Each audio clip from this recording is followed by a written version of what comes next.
Hi friends, host Eric here, host Talking to Famous People, and I have a bit of a strange idea. I thought I'd like to make a video on the same topic that Erik Thor made a video on recently without watching his first.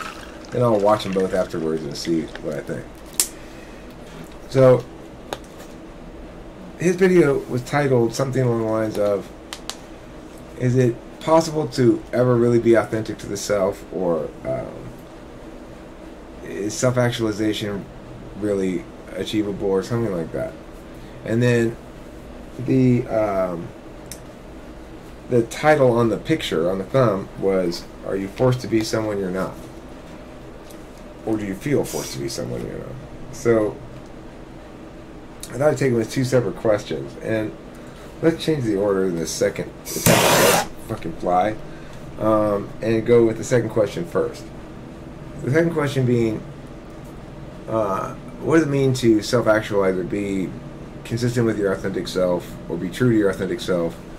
What do those things mean to you, Kimberly? It means living the way that you feel is best suited for you to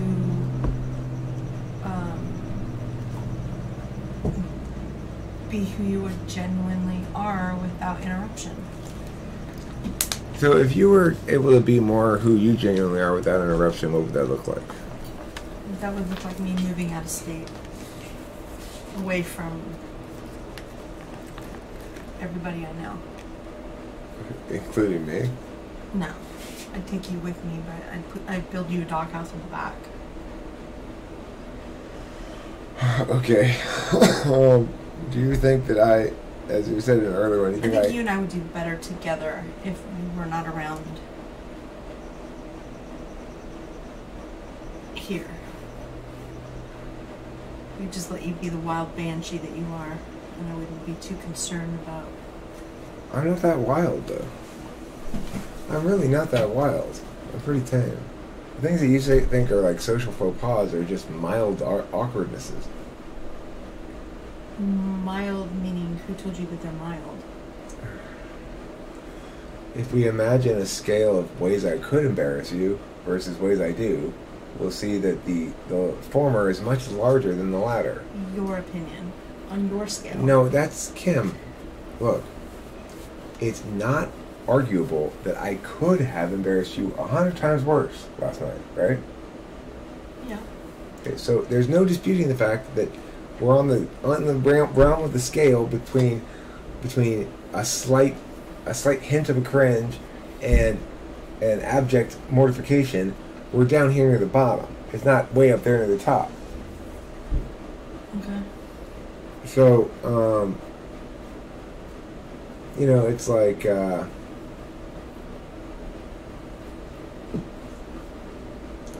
the question was, do you feel forced to be somebody you're not? And I said, no, I'm not being forced, I'm encouraged. Okay. What about me? You live pretty authentically, except for when I interrupt. Is that a good thing? Or a bad thing? Or not, or neither? I just think that it's... Or both. Inconvenient for me. I constrain myself a fair amount, actually. I know.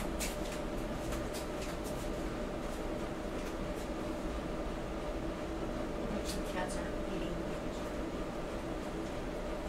Alright, so let me address the points in question then myself here.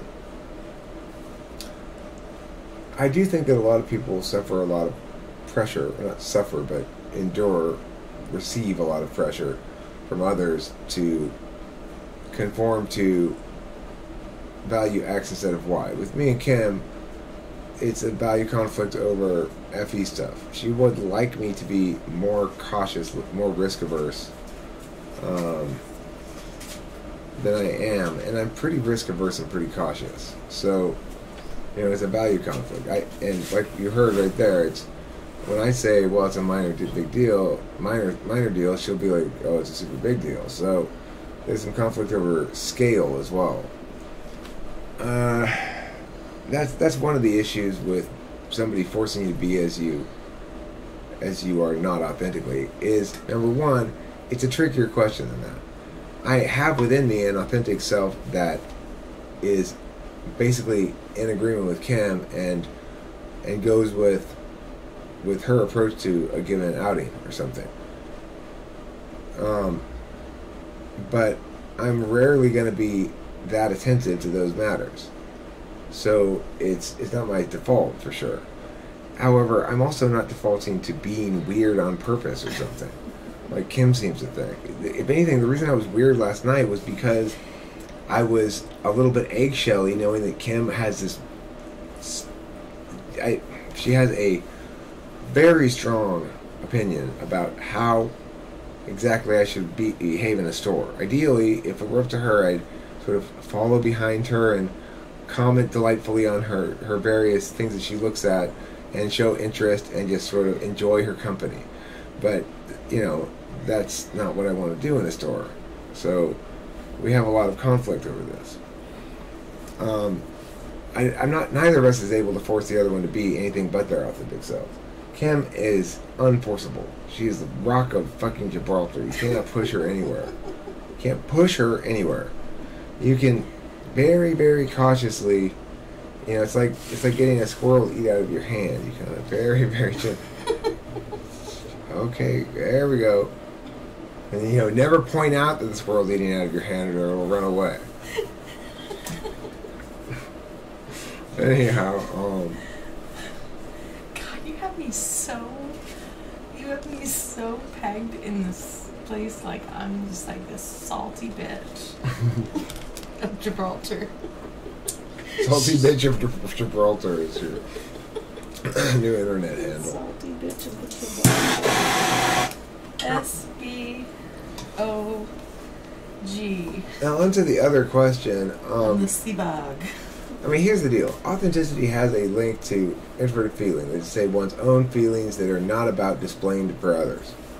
But just because I'm an FE user doesn't mean I'm inherently inauthentic. So there's some authenticity to the self beyond just your feelings. And I would typically make the argument that authenticity is to be found in introverted sensing and in introverted thinking in a way. You know, it's like with introverted thinking, at least you can expect me to be consistent and to be susceptible to fairness arguments, consistency arguments, logic arguments, whatever. And so, lovely thing. Huh? Isn't that a lovely thing? This is pretty cool. Yeah, I like it. Here. It's specifically made for that. You can have it back. You're hotter than me. I'm fine. No, you're way hotter. This is what I look like with a full head of hair. You look like with a full head of a mop on your head.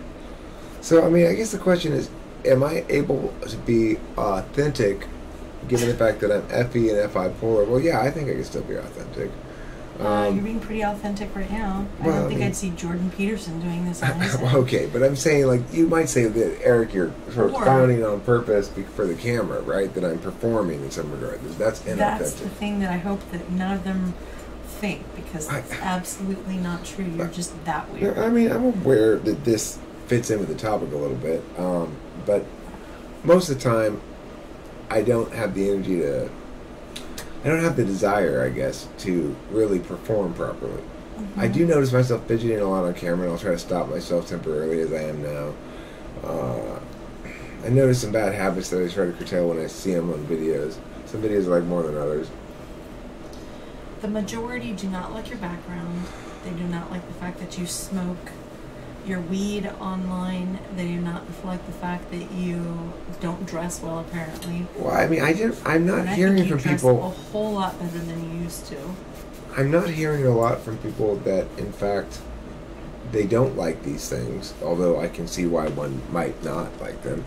But instead, I hear from them that if I want to be more successful, I need to address those things, which is a different thing. You know, it's different than saying they don't like it necessarily.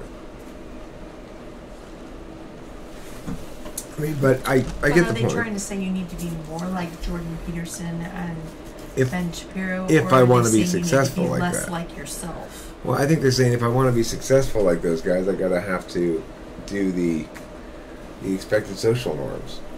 I'm gonna have to conform to the image of it. I'm gonna have to put on a suit. Okay, let me tell y'all right now, it ain't gonna happen. He just ain't gonna budge. Talk about stubborn as Gibraltar when it comes to FE. I can be a little stubborn, but I'm not as stubborn as Gibraltar. That is reserved for you, Kim. I'm as stubborn as... Anytime we're going to get ready to go somewhere and I have an outfit for you, and you walk into the closet and pull a TWFP shirt out, I know you got something up your sleeve. Kim... For some reason, it's like your cape. Alright, so back to the question of actualization of the authentic self. My take on it is authenticity to the self is not the only metric by which one can attain actualization, to the extent that one's going to make that a measurable goal of some kind.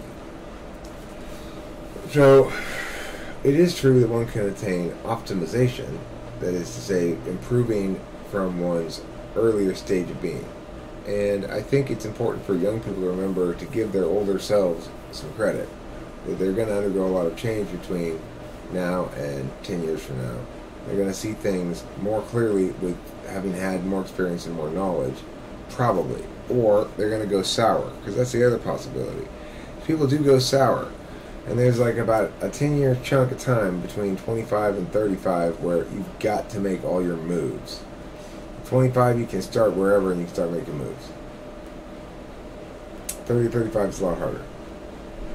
So you got to start those first couple of years after college, or if you're not in college, then it's going to have to start probably, I mean, you can still get away with it probably in your early 20s, starting off, you know, fuck around for a couple of years. It's to be expected. But as you age, you need to have attained more experience. You have something to position yourself as having already accomplished in. And if you don't jump on it at the right time, then you're kind of fucked. In general. There are plenty of exceptions. There are always outs. At some point you got to commit yourself to something. That's the thing. INFPs, INTPs, they are loath to commit to following through on anything because it's, to them it represents the end of deliberation, and all that matters really is deliberation. And they think deliberate, act, deliberate, act.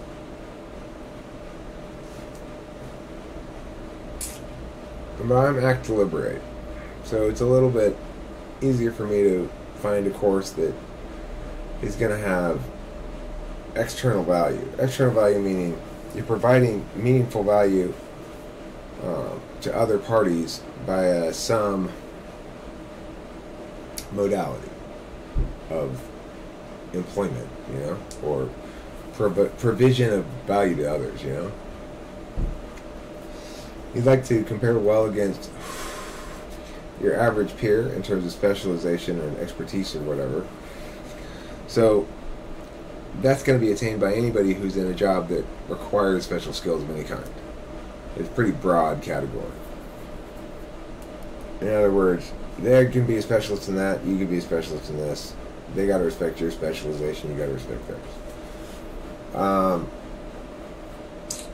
It's additionally important to compete well against those within your specialization if you want to be high achieving. Now, it's not necessary to be high achieving to be accomplished.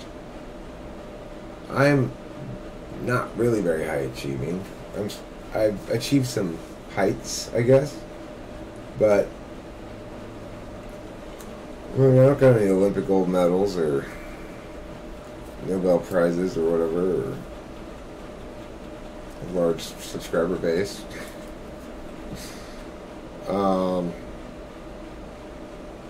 got a lot of cool shit though, right? Like, for a long time in my 20s, it was very important to me to be cool.